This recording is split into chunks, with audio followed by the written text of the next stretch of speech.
خادم حسین ایک پاکستانی اسلامی مصنف اور تحریک لبیک کے بانی تھے، جو کہ 2015 میں قائم کی گئی ایک سیاسی مذہبی تنظیم تھی جو پاکستان کے توہین رسالت کے قانون میں کسی بھی تبدیلی کے خلاف احتجاج کرنے کے لیے جانی جاتی تھی۔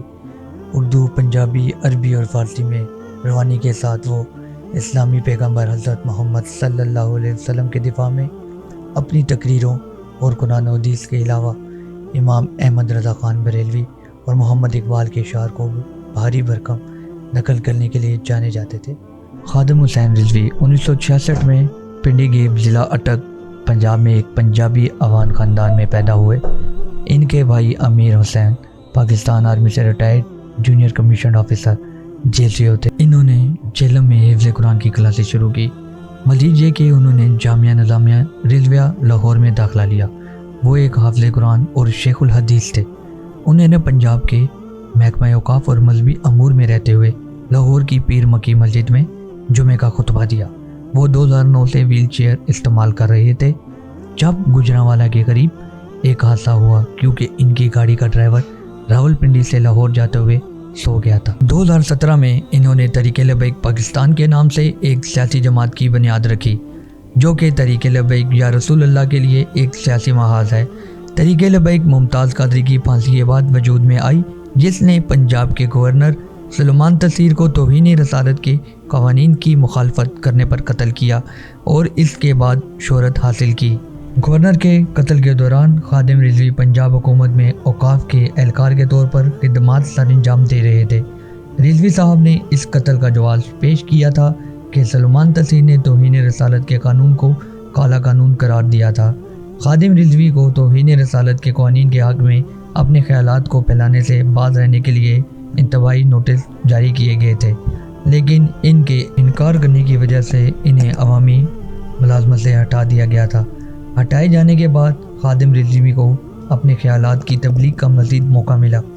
انہوں نے پاکستان پینل کوڈ کی دفعہ 295 کی حمایت پیدا کرنے کے لیے پورے ملک کا سفر کیا، جو حضرت محمد صلی اللہ علیہ وسلم کے خلاف مرتکب توہین رسالت سے متعلق ہے۔ انہوں نے ممتاز قادری کی رہائی کے لیے بھی بات کی۔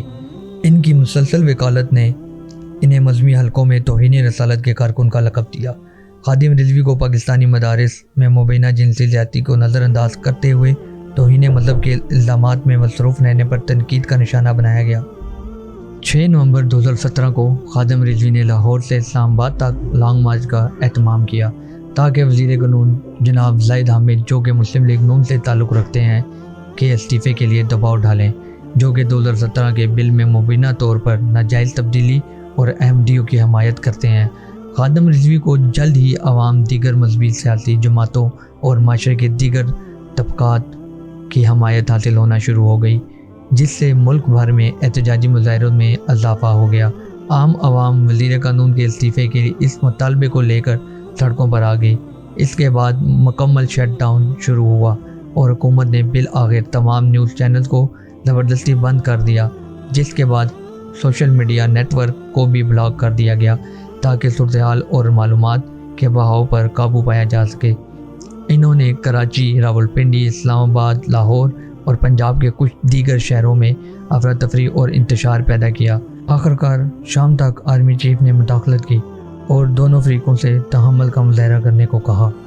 31 اکتوبر 2018 کو تمام نچلی عدالتوں کی طرف سے 8 سال کی نظر بندی اور سزا کے بعد ایک پاکستانی مسیحی خاتون آسیہ بی بی، جس پر توہین مذہب کا الزام تھا، سپریم کورٹ کے ایک تاریخی فیصلے میں بے گناہ پائی گئی۔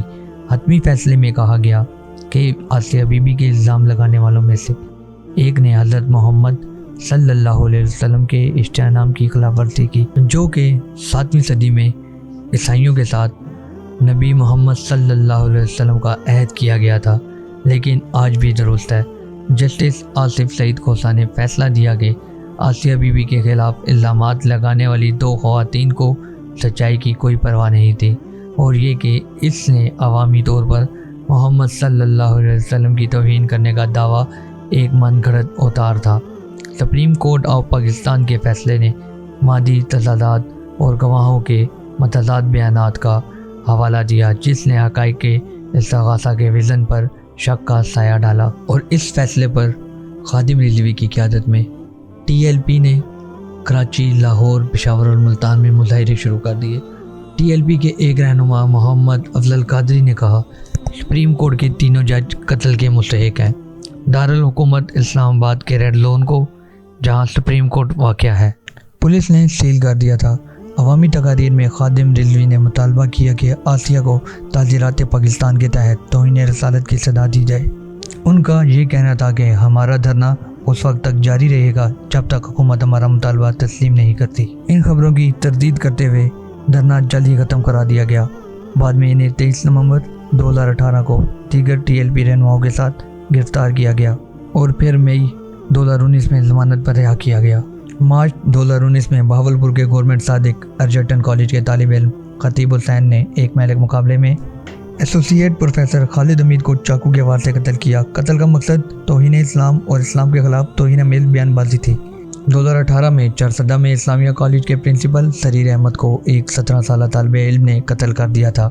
TLP کی طرف سے منعقدہ ریلیوں میں شرکت کے لیے کلاس چھوڑنے پر ملامت کی گئی تھی۔ دونوں طالب علموں نے خادم رضوی سے متاثر ہونے کا ذکر کیا۔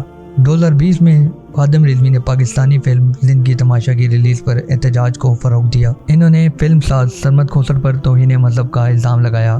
انہوں نے جس مواد پر گستاخانہ الزام لگایا ہے اس میں علماء پر تنقید اور بچہ بازی کا مبینہ حوالہ شامل ہے۔